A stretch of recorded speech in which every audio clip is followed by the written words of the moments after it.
Fora do quartel, como eu agia dentro do quartel. Aí é que eu me dei mal.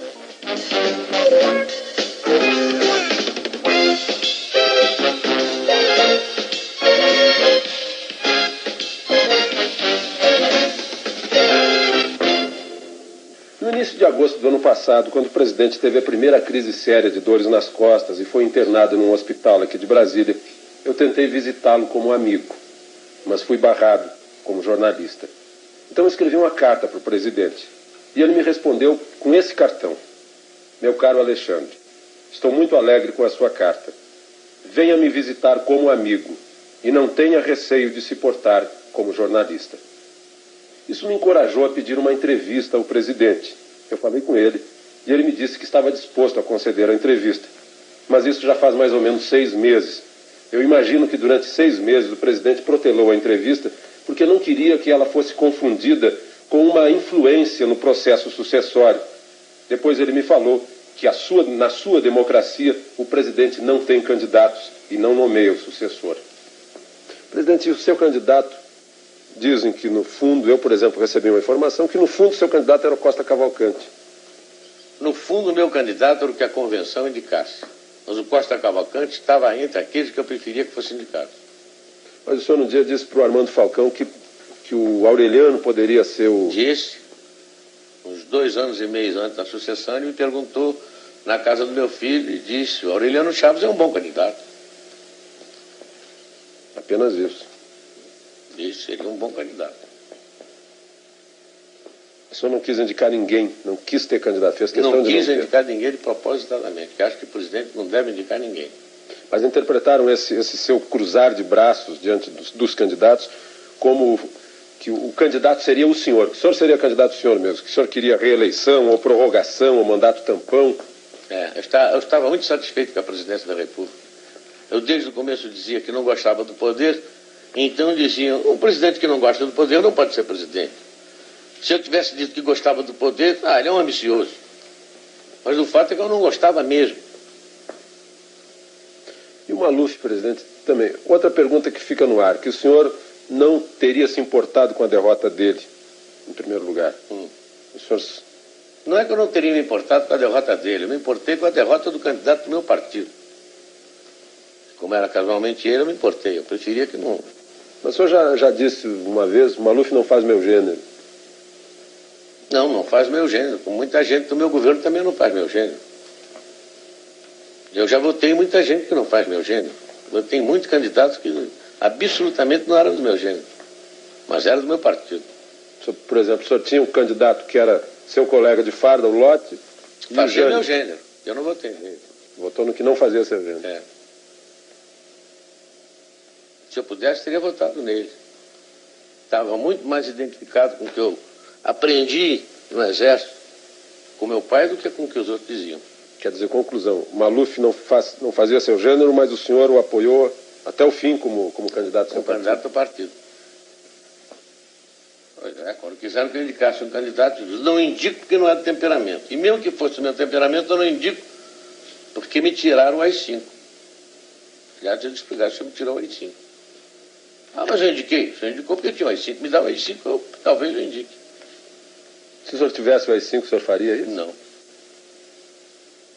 Se o senhor tivesse o AI-5, o que o senhor faria com ele? O AI-5? Rasgava. Infelizmente o gado rasgou antes de mim. Presidente, João Batista de Oliveira Figueiredo, o homem, imaginou algum dia que seria presidente da República? Não, nunca imaginei. O máximo que eu almejei na vida foi chegar a ser um bom oficial de Estado-Maior do Exército. E eu acho que eu consegui. Mas presidência da República nunca me passou pela cabeça. Como é que o senhor soube que seria presidente? Diziam assim que o senhor já sabia muito antes. Foi mesmo no dia que se fala, no dia 27 de dezembro? Foi no dia 27 de dezembro de 1978, na Granja do IP, quando o presidente Geisel me chamou para me comunicar que se tinha fixado o meu nome. E eu, nessa oportunidade, eu disse para ele que eu não seria tão cretino a ponto de dizer a ele que estava sendo surpreendido, porque já mesmo os jornais iam falando no meu nome. E que, portanto, eu estava preparado para um dia ter que responder aquela pergunta. E já que ele estava fazendo aquela pergunta, eu perguntei para ele se era uma ordem ou se era um convite. Ele disse, não, estou lhe consultando. Então, não. Eu não quero. Mas por que não quer? Porque eu me conheço. O senhor não me conhece bem. O senhor serve comigo, mas nós nunca tivemos um contato tão íntimo a ponto do senhor dizer que possa me conhecer bem. Eu me conheço e sei que não sirvo para isso. O meu temperamento e os meus... Se eu consulte meus colegas do Exército, eles todos vão coincidir comigo que eu não sirvo para isso. Depois eu não quero. Ele tornou a insistir e eu pedi a ele 24 horas para ele pensar. No dia seguinte ele voltou para mim, conversamos, e ele disse, não tem jeito, vai ser você mesmo. E o vice foi o senhor que indicou?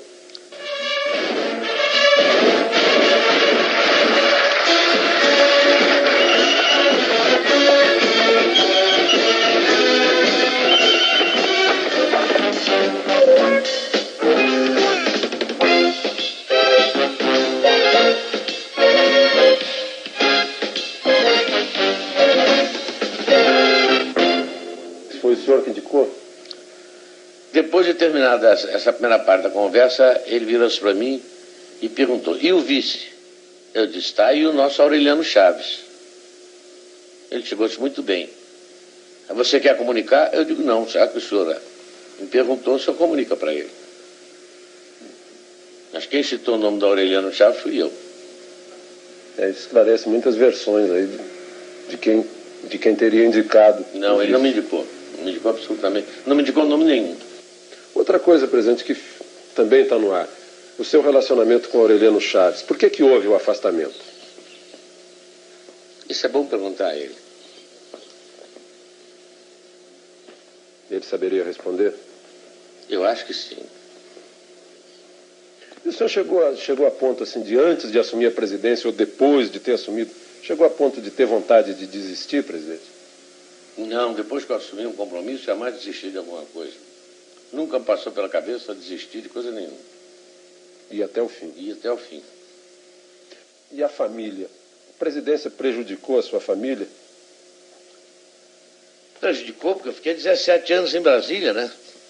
Não digo que foi a presidência, mas o ter me metido, ou terem me metido nisso, eu fiquei 17 anos afastado da minha família. Meus filhos no Rio e eu aqui. Prejudicou, não há dúvida que prejudicou. Benéfico não foi.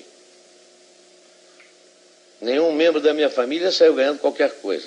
Pelo contrário. Só tiveram aborrecimentos, eu também. E nós ficamos afastados deles. Vamos amenizar um pouco a conversa. O senhor sabe que sempre há piada a respeito do presidente da República. E dizem que o senhor conhece todas as piadas a seu respeito. Qual é a melhor piada a seu respeito? Não conheço todas as piadas, conheço muitas. A primeira que me contaram foi a do sapato, aquela do Geisel, né? O presidente Geisel, antes de me escolher, foi com um companheiro, mas você vai escolher o Figueiredo? O Figueiredo tem um temperamento meio doido, o Figueiredo é meio maluco. Por que você não se fixa num outro elemento? E que o Geisel, então, aconselhado por esse companheiro, teria consultado um psicanalista. Faz uma experiência, vai lá e diz que ao psicanalista que quer ver as reações, como é que um presidente entra e sai do poder. Faz uma experiência com o senhor e depois faz uma com o Figueiredo. E o Geisel aceitou. E chegou lá e o psicanalista perguntou para ele, presidente, qual é o objeto? Que normalmente é quadrado, mas pode ser redondo, pode ter 4 pés, pode ser 6, serve para a gente se reunir em torno, para fazer refeições, ou para conversar. Enfim, tem uma porção de utilidades, não sei o quê. Ele pensou, ele disse, uma mesa. Ele disse, muito bem, isso está perfeitamente. E qual é o objeto que todo mundo usa? Geralmente, para não andar com o pé no chão, todo mundo usa. E o Geisel, naquela precisão dele, de gostar das coisas precisas, perguntou se tinha cadarço ou não tinha cadarço. Sim. Não pode ter cadarço ou pode não ter cadastro. Então ele disse que é sapato. Ele sabe muito bem, o senhor está perfeitamente bem depois de 5 anos de governo.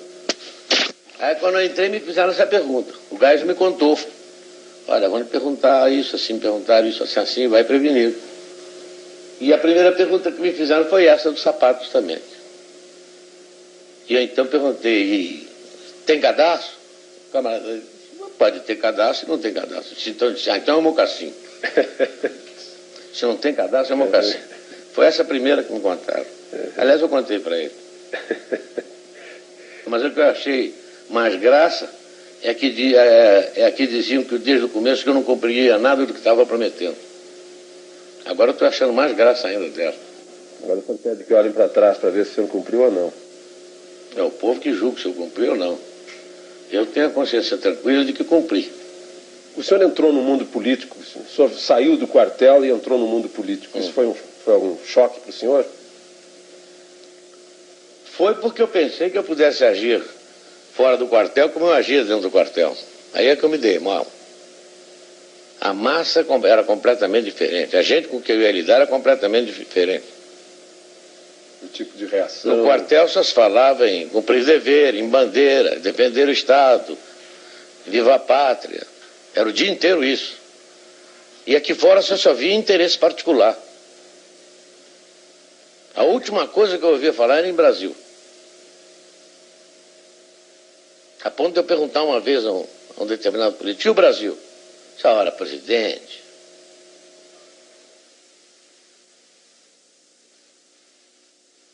Vou pensar melhor. Absolutamente. É para abrir, quer dizer, general? É para abrir mesmo, e quem quiser que não abra, eu prendo, arrebento. Mas no episódio do Rio Centro houve quem esperasse que o senhor prendesse e arrebentasse. A quem? Foi fácil, o senhor fez o projeto, saiu tranquilo, não teve resistências. Não foi fácil. Só foi fácil por causa da compreensão dos companheiros das Forças Armadas, que apoiaram e acharam que estava na hora da Revolução provar que de fato queria democracia. E nesse aspecto todos me ajudaram. Volta de Brizola foi tratado e foi considerado como palatável. O Brizola? É. O Brizola, desde o começo, quando o repórter me perguntou, eu achei até um desaforo a pergunta que ele me fez. Se o Brizola ganhar, leva. Agora, estou aqui brincando de eleição, menino. Se eu quisesse que o Brizola não fosse eleito, eu não teria dado anistia para ele. Aliás, como era a proposta do MDB, né? A proposta do MDB, eles não votariam. Votariam e não poderiam ser eleitos. E não poderiam ser eleitos. Aliás, uma pergunta semelhante foi no dia da sua posse. Perguntaram para o senhor, mas o senhor vai mesmo fazer desse país uma democracia? E eu brincando disse, eu prendo, arrebento, não sei o que lá. Está aí o presidente que nós elegemos, prende e arrebento. Mas o senhor disse prendo e arrebento. E no episódio do Rio Centro, o senhor, enfim, o senhor fez essa democracia, está aí, chegamos à eleição, o senhor não precisou prender nem arrebentar. Mas no episódio do Rio Centro houve quem esperasse que o senhor prendesse e arrebentasse. A quem? Aos autores. Mas quais foram os autores? A justiça me disse quais foram os autores? O senhor não... Eu estava sob um regime constitucional, não tinha AI-5 na mão. Fiquei esperando que a justiça falasse. Sem o AI-5... Se eu passasse por cima da justiça, aí sim, poderiam dizer que era um regime discricionário. Mas todo mundo queria que eu fizesse isso. Talvez seja até o uso do cachimbo deixa a boca torta. Todo mundo esperava que o senhor adotasse uma atitude de AI-5. Pois é. O senhor precisou decretar medidas de emergência que estão na Constituição. E o general Newton Cruz foi o executor dessas medidas. O senhor acha que ele agiu bem ao executar essas medidas? Muito bem. Agora todo mundo se queixa do exagero do Newton. Mas se naquela época não tivesse sido executadas as medidas de emergência, eles tinham executado a marcha sobre Brasília e haveria pressão sobre o Congresso. E mesmo com medidas de emergência, você se lembra como é que foi a votação. E agora o general Newton Cruz foi tirado do Comando Militar do Planalto. Ele foi punido? Não, ele foi promovido, porque ele foi chefiar foi ser subchefe de um departamento, que é o que cabe ao posto dele como general de divisão. E nem eu permitiria que ele fosse punido, porque não cometeu transgressão nenhuma. O senhor, durante uma parte do governo, saiu uma versão que o senhor teria comentado com algum íntimo, disse assim, olha, se me incomodarem muito, eu chamo o Pires e largo isso tudo. O senhor não, de fato, numa reunião com alguns ministros, eles começaram a tocar em assuntos que estavam me desgostando já há tempos, e insistiram no assunto. E eu, brincando com eles, disse, olha, se insistirem nesse assunto, eu chamo o Pires e vou embora. E eles caíram na gargalhada. Mas isso foi em ar de brincadeira. E foi uma vez só. E aí generalizou-se de que eu chamaria o Pires. Mesmo porque não caberia chamar o Pires. Se eu tivesse que ir embora, teria quem chamar. A Constituição diz quem é que teria que ser chamado. Vice-presidente. Agora, foi uma brincadeira minha.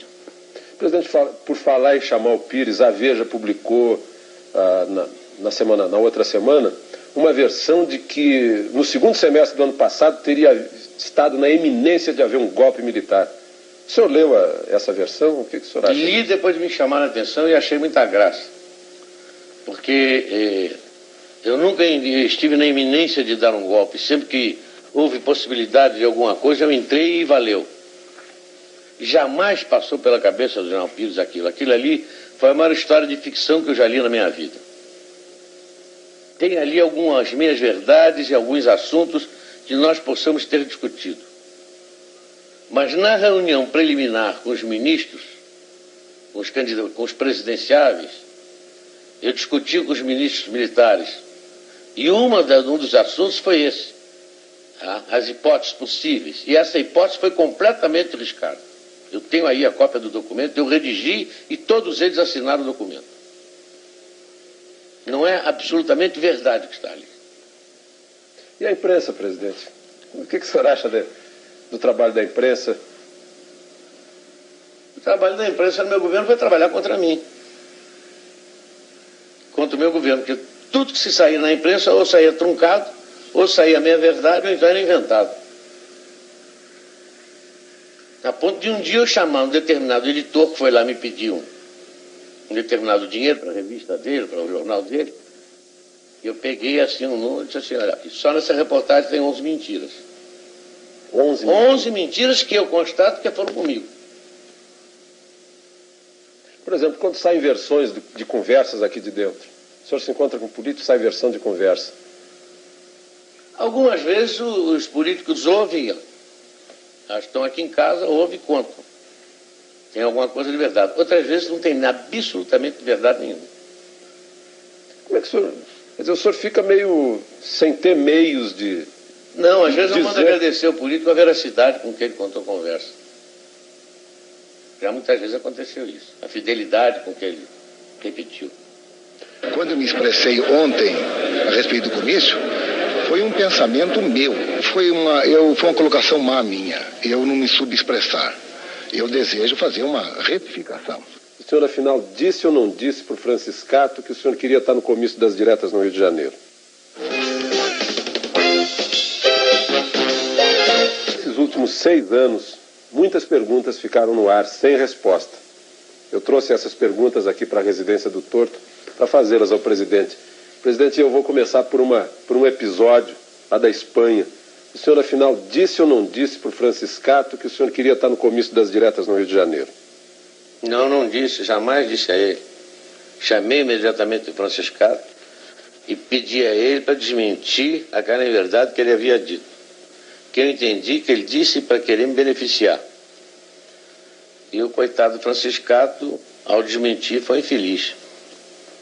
Dizendo que tinha se traído, que tinha ouvido alguma vez eu dizer isso. Eu nunca disse isso a ele. Que teria cometido a inconfidência, mas o senhor realmente não disse. Não, absolutamente, nunca disse.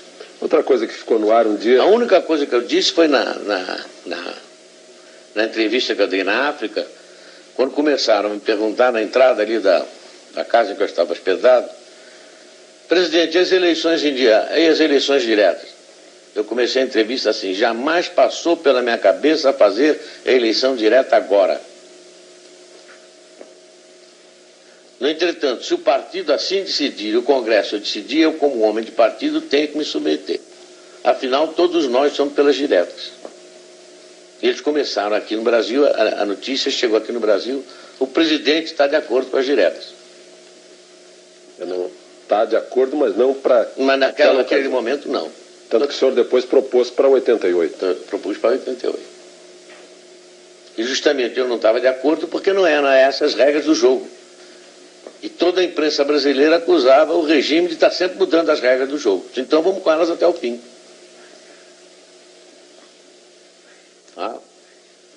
As regras do jogo foram até o fim e ganhou o candidato da oposição. O senhor lamenta isso? Lamento, que eu preferia que tivesse ganho do meu partido, fosse ele quem fosse. Mas um dia o senhor estava com um candidato do seu partido, e essa é outra pergunta que ficou no ar. O senhor estava com Paulo Maluf no seu gabinete e os fotógrafos contam que ouviram Maluf dizendo: sorria, presidente. E o senhor teria respondido para o Maluf: eu não sorrio, a casa é minha, aqui eu faço a cara que eu quiser. É que eles ouviram mal, então deturparam o que eu disse. De fato, o Maluf perguntou: sorria, presidente. Eu disse: eu não posso sorrir porque a cara é essa que eu tenho e eu não posso mudar. Então confundiram cara com cara. Eu admito que tenha sido isso. E admito que tenha sido um ou dois fotógrafos só que ouviram. Presidente, um episódio lá do início, antes do seu início de governo. Aquela versão do cheiro do povo e o cheiro do cavalo. Agora, depois desses 6 anos, eu volto a perguntar para o senhor gosta mais do cheiro do povo ou do cheiro do cavalo? Olha, aquilo só pode ter sido ou uma maldade do jornalista que ouviu o que eu disse, porque ele me fez a pergunta, eu bati no ombro dele, olhei para a cara dele e disse: olha aqui, meu filho, eu gosto mais do cheiro do cavalo, você tem razão. Para não dizer outra coisa que eu devia ter dito. E ele maldosamente compreendeu, mas foi discutir com um outro que eu soube se devia ou não publicar. Mas já que você me fez essa pergunta, seria uma imbecilidade de mim, a toda prova, eu ter dito que gostaria mais do cheiro do cavalo. Mas agora, no momento, eu digo que eu não gosto do cheiro dele. De quem fez a pergunta, Não gosto. Como é que o senhor recebia essas críticas? Não, as pessoas que o cercam no palácio nunca sonegaram do senhor as críticas? Não, nunca sonegaram. Até pelo contrário, quando alguns exageravam até nas críticas, o SNI sempre me informou muito bem. E os companheiros também sempre me informaram muito bem. Eu recebia com naturalidade. E às vezes até com uma ponta de ironia.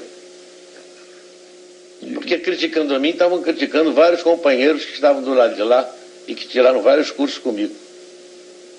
Mas alguma crítica que o senhor chegou a verificar para ver se era verdade ou não? O senhor já... Não, as críticas que fizeram, eu tomei todas como coisa de... o meu humorismo, nunca tomei como verdade, porque não eram verdade mesmo.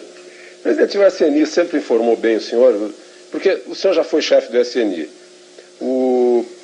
Dizem que o SNI fica criando complôs, levando informação do presidente. O senhor acha que sempre houve informação fiel, precisa do SNI para o senhor? O SNI tinha informação tão precisa que quando o ministro vinha tratar do assunto, eu sabia mais do assunto do que ele.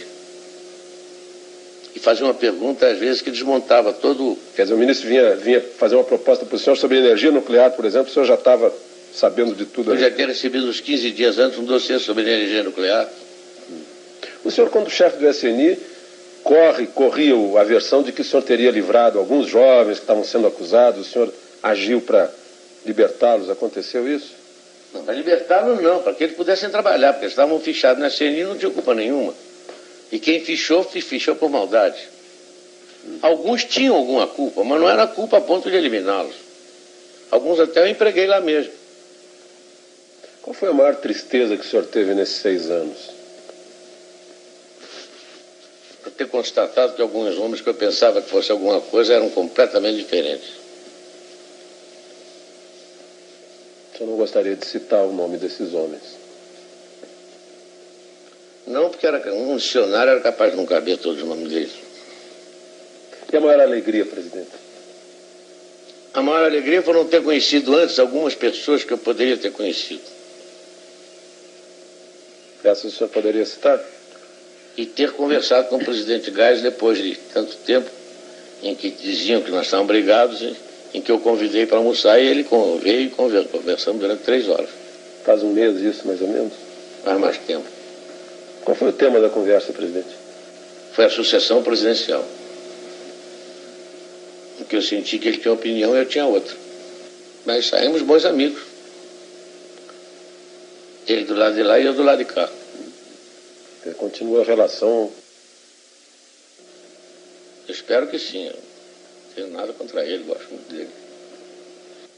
O senhor me contou sobre o Darcy Jardim de Matos. O senhor me falou assim, é desse tipo de homem que esses são os homens que eu admiro. O senhor o convidou para conspirar antes de 64, ele disse, eu não entro em conspiração, mas vou estar ao seu lado. Ele e meu irmão Diogo. E foram os dois primeiros que se apresentaram. E nunca conspiraram. Mas onde eu queria chegar é o seguinte, depois desses 6 anos, eu vejo aí na votação do presidente da República no colégio eleitoral, a primeira vez que seu nome foi lembrado no plenário foi por um ex-caçado, Jorge Carone, que agradeceu ao senhor pela anistia. Como é que o senhor, depois desses 6 anos, como é que o senhor analisa o coração dos homens, as pessoas que o senhor conheceu? Como qualquer homem de bom senso, qualquer homem de bem poderia analisar. O que eu poderia esperar? Eu não poderia esperar isso. E, no entanto, devo isso a ele. O senhor imagina agora que o senhor está passando a faixa para o Tancredo, o que passa no seu pensamento? A declaração de um ortopedista do Rio de Janeiro, dizendo que não gostaria de ser seu médico, porque o senhor é um paciente muito indisciplinado. O senhor causou problemas para o Dr. Newton, presidente? Só o Dr. Newton que pode responder isso, eu não sei. Agora, que ele é um chato, é. Como é que o senhor está hoje, física e espiritualmente? Olha, fisicamente eu não estou muito bem, porque ainda estou com a perna meio boba. Mas espiritualmente estou muito bem. Estou com a consciência tranquila, fiz o que eu achava que poderia ter feito. Não fiz o que eu achava que não deveria ter feito. Acho que estou muito bem, contente que falta pouco tempo. O senhor já calculou hoje quantos dias faltam? Eu tenho uma tabela lá nas baias, eu não fui lá nas baias hoje. Faltam 8 com 28 de fevereiro, são 36 com 15, 46, 51 dias. O senhor está contando mesmo os dias que faltam? Todo dia vou lá nas baias, quando eu vou lá eu corto. Mas o senhor foi à ONU, o senhor esteve no México. Como é que foi nesses 2 últimos anos aí? O senhor parece que defendeu um ponto de vista que foi vitorioso. Eu comecei inicialmente procurando congregar todos os países sul-americanos em torno de uma ideia, de uma fala só no sentido daquelas partes comuns de política externa. Consegui. E depois fui à ONU para, vamos dizer, uma fala de alerta. Mas, infelizmente, esse alerta começou a ter resultados agora com a reunião de Cartagena. Quando eu senti que, de fato, os países desenvolvidos começaram a se preocupar. Mas, nesse ponto, o doutor Tancredo Neves tem razão. Dinheiro se paga com dinheiro. Então, ele tem que arranjar dinheiro para pagar. O senhor sempre pagou a dívida com dinheiro? Sempre paguei dívida com dinheiro. Não paguei com a miséria do povo, não paguei com dinheiro mesmo. Eu espero que ele consiga isso também. Presidente, governo Tancredo Neves, o que o senhor espera do governo Tancredo Neves? Eu não espero do governo dele, eu espero que ele tenha um pouco mais de sorte do que eu tive. E que no final do governo dele o povo faça mais justiça a ele do que fez a mim. Mas agora no final do seu governo até a oposição está fazendo justiça ao senhor. Foi lá no Palácio, o Hélio Garcia, o José Richa, o Iris Rezende estão convidando o senhor para homenagens, comícios. O senhor vai nesse comício? Não. O senhor não vai mesmo? Nem de lá do cá, nem do lado de lá. Mas fico muito honrado com o convite que eles me fizeram, muito agradecido. Sinal que alguém reconheceu que nem tudo que eu fiz foi ruim, né? O senhor agora, lá no sítio do Dragão, o senhor vai estar tranquilo. Se alguém aparecer lá para falar em política, pedir conselho, pedir que o senhor volte, ser candidato a senador, alguma coisa assim. Eu acho que não vai aparecer ninguém. E se aparecer? Duvido. Eles me conhecem. A partir do dia 15 de março eu não sofro certas restrições que o cargo impõe. senhor não precisa se conter. Não preciso me conter. O senhor me contou certas coisas que a gente não pode revelar, que realmente o senhor tinha boas razões para não se conter e se conteve. Tanto que tenho medo de não poder me conter depois do dia 15. No dia que o senhor estiver passando a faixa para o Tancredo, no dia 15 de março, o senhor imagina agora que o senhor está passando a faixa para o Tancredo, o que passa no seu pensamento? Vou ter pena dele. Tenho uma pena danada dele. Por quê, presidente? Ele vai passar pelo que eu passei. O senhor não acha que ele está com mais opinião pública, dando força para ele? Tá com... Esse é que é o perigo, justamente. É que ele está com o apoio da opinião pública, está todo mundo esperançoso que ele possa fazer milagre, mas ele já disse que não vai fazer milagre, porque ele é um homem inteligente e sabe que não pode. Ele esteve aqui conversando com o senhor. Ele jantou comigo aqui uma vez, há uns 2 ou 3 anos atrás, e esteve no Palácio outro dia. Esteve no hospital me visitando. E várias vezes encontrei com ele em solenidade, em Minas, aqui mesmo. Essa passagem de serviço o senhor já abriu, ele já está, de certa forma, sendo ouvido? Já, eu disse a ele que tinha todos os órgãos do governo à disposição.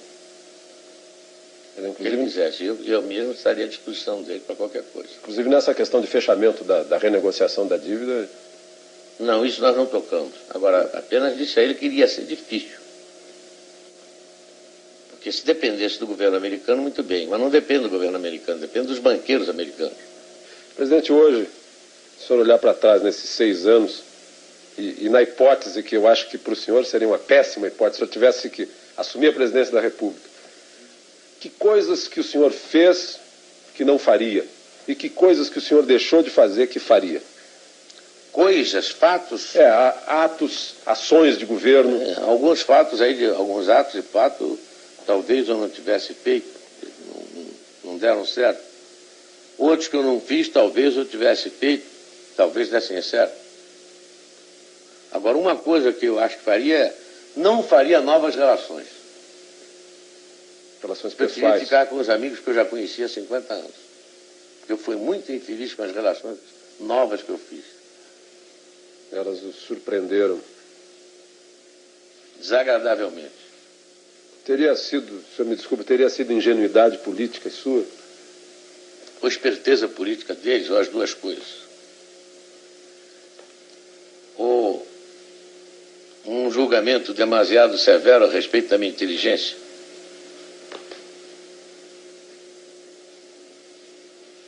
O senhor ficou muito magoado com isso, né? Com alguns enganos a respeito de pessoas que o senhor teve ao longo desses anos. Fiquei magoado e fiquei surpreendido. Com alguns eu não fiquei magoado porque eu já esperava. Com outros eu fiquei magoado porque eu não esperava. Porque eles sabem que nunca poderiam esperar isso de mim. E a prova disso é que até hoje tentam falar comigo. Presidente, agora, deixando de lado os políticos, e a gente imaginando que aqui essa câmera está registrando a entrada do senhor na casa do brasileiro médio, do povo, do povão, o que o senhor diria agora para o povão que está vendo o senhor aí, nesse momento que o senhor está deixando a presidência da República? Bom, o povão que poderá me escutar será talvez os 70% dos brasileiros que estão apoiando o Tancredo. Então, desejar que eles tenham razão e que o doutor Tancredo consiga fazer um governo bom para eles. E que eles o doutor Tancredo consiga dar a eles o que eu não consegui. E desejar felicidade para eles. E que me esqueçam. Aliás, eu pedi isso desde o começo. Se lembra? Mas eu tenho a impressão que a história não vai esquecer certas coisas, presidente. Anistia, por exemplo, em primeiro lugar, e acesso à democracia que está aí. Pode ser que eu não esqueça, mas eu preferia que esquecesse. Para o senhor viver tranquilo lá no sítio do Dragão. E que não me venham conversar mais sobre política. Que aí eu abro o meu arquivo. O senhor tem cartas e papéis guardados? Muitos. Bom, presidente, muito obrigado ao senhor. Obrigado. Obrigado a você também. E obrigado a vocês. Música